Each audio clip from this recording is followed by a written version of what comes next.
गुरुवार पूर्व काल में यदि हम बात करें तो जैन धर्म देश में ही नहीं, प्रदेश में, पूरे देश में, अन्य देशों में भी प्रचारित प्रसारित था और काफी अनुयायी थे उस समय। फिर कालांतर में ऐसे समय परिवर्तन हुए, भौगोलिक, सामाजिक ऐसे परिवर्तन हुए कि उसके बाद जैन धर्म विदेशों में तो खत्म हो ही गया।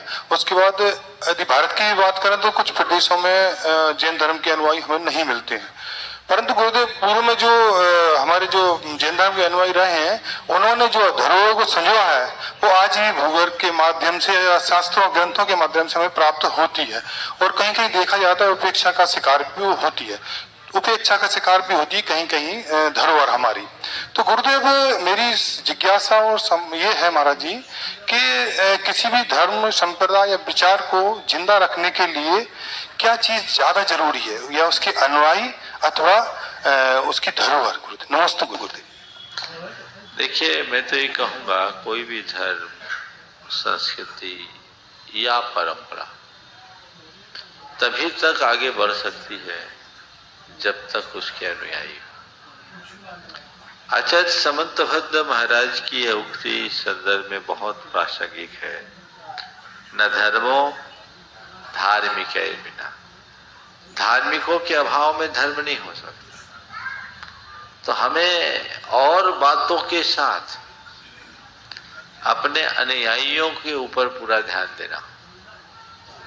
अगर हम जैन धर्म का दीर्घकालिक संरक्षण चाहते हैं तो आज सबसे ज्यादा जरूरत है जैन बनाने का, जैन बनाने की और जैनों को बढ़ाने की, जैनत्व को बढ़ाने की।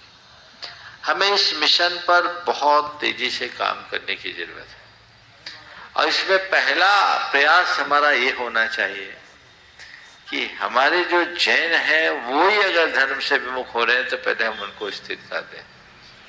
यदि जैन ही नहीं रहेंगे तो जैन धर्म कैसे होगा?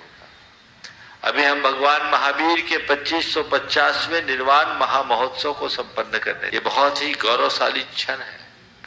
इस समय यदि पूरे देश भर के जैन, पूरी दुनिया भर के जैन ठान दें तो आज हम एक बहुत अच्छा आदर्श उपस्थित कर सकते हैं।